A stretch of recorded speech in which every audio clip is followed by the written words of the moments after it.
Hello anime gang. तो आज हम एक्सप्लेन करने वाले हैं जुजुत्सु काइसेन के चैप्टर 144 को। तो चैप्टर की शुरुआत में हम देखते हैं फुशिगुरो कहता है नोरितोशी कामो ने प्लान बनाया है कि वो सबको कलिंग गेम में लड़वाएगा और सुमिकी भी इसमें फंस चुकी है, इसलिए मैं तुम्हारी मदद चाहता हूँ इटाडोरी।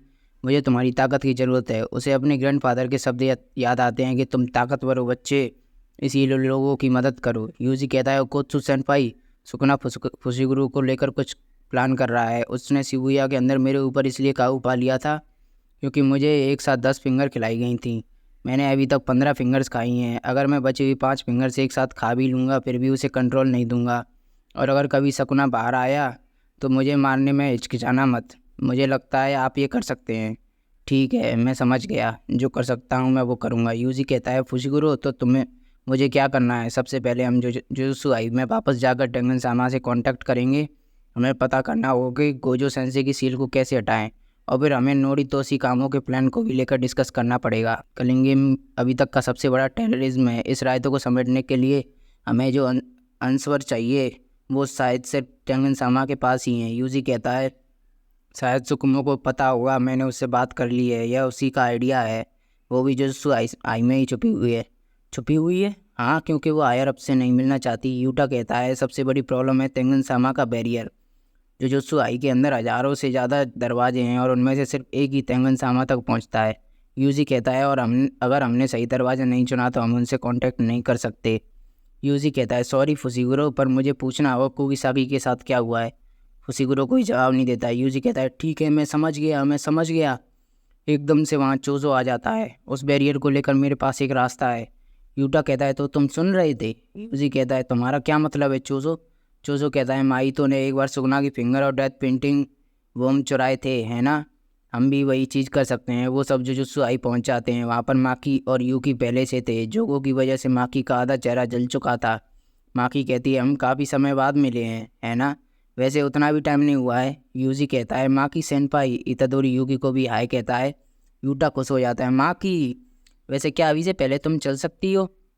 हाँ, इसमें कोई भी प्रॉब्लम नहीं है। यूकी कहता है उसके निशान नहीं जाएंगे। रिवर्स का स्ट्रेकनिंग भी निशानों को नहीं मिटा सकती, पर हेमिली रेजिस्ट्रिक्शन की वजह से उसकी बॉडी स्पेशल है।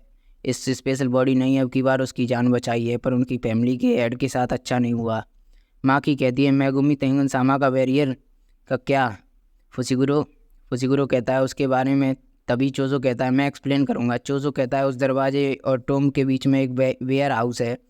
यहाँ पर बाकी डेथ प्रिंटिंग रखी हुई हैं। यहाँ पर मेरे छोटे भाइयों के बचे हुए हिस्से हैं। वैसे तो यह सिर्फ कुछ हिस्से ही हैं, पर मैं वो 6 के 6 एक साथ हैं, इसीलिए मैं उन्हें सेंस कर सकता हूँ। यूकी कहती है ये अच्छा है। माँ की कहती है ठीक है, पर यह आदमी है कौन? यूजी कहता है अभी के लिए सोचो कि ये मेरा बड़ा भाई है। यह सुनकर चोजो हैरान हो जाता है।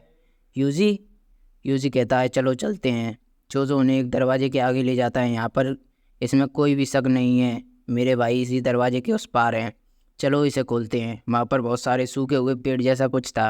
यूकी कहती है चलो चलते हैं। टॉम तक जाने के लिए एक लिफ्ट है। बीच में वेयर हाउस भी आ जाता है जहाँ पर चोजो के भाई थे। यूजी कहता है चोजो कहता है हाँ मुझे पता है, मैं वापस आऊँगा, बस थोड़े टाइम के लिए रुको। वो सब उस लिफ्ट में चले जाते हैं। यूजी को फर्श पर खून के निशान दिखते हैं। यूजी कहता है खून के धब्बे? यहाँ पर क्या हुआ था? यूकी कहती है 11 साल पहले की बात है, पर अब मैं जब सोचती हूँ तो चीज़ें वहीं से बिगड़ना शुरू हुई थी। ये वही जगह थी जहाँ पर तोजी और गेतो की लड़ाई हुई थी। यूकी कहती है ठीक है, इसके पार ही मेन श्राइन है।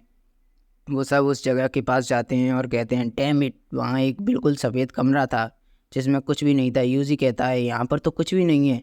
मेगुमी कहता है यह मेन श्राइन है। यूकी कहती है नहीं, ये हमें रिजेक्ट कर रहा है। मुझे लगा था कि हम उसके पास जाएंगे क्योंकि 6 साइज सील हो चुकी है, पर मैंने ज़्यादा ही आस लगा ली थी। यूकी सोचती है क्या यह हम सबको रिजेक्ट कर रहा है या फिर सिर्फ मुझे? मेगुमी परेशान हो जाता है। यूटा कहता है चलो वापस चलते हैं। सुमिकी के पास ज़्यादा टाइम नहीं है। तभी पीछे से आवाज़ आती है तुम इतनी जल्दी जा रहे हो? तुमसे मिलकर खुशी हुई जैनिन की बच्ची। मिची जाने के वंशज डेथ पेंटिंग बॉम्ब और सुकना के वेसल। वहाँ पर एक बिल्कुल ही अलग सा क्रिएचर आ गया था। और ये चैप्टर यहीं पर ख़त्म हो जाता है। तो वीडियो अच्छी लगी हो तो वीडियो को लाइक करें, कमेंट करें और शेयर करना ना भूलें। साथ ही साथ चैनल को सब्सक्राइब जरूर करें और बेल नोटिफिकेशन को भी ऑन कर लें फॉर रेगुलर अपडेट्स। तो मिलते हैं नेक्स्ट वीडियो में, तब तक के लिए गुड बाय, टेक केयर।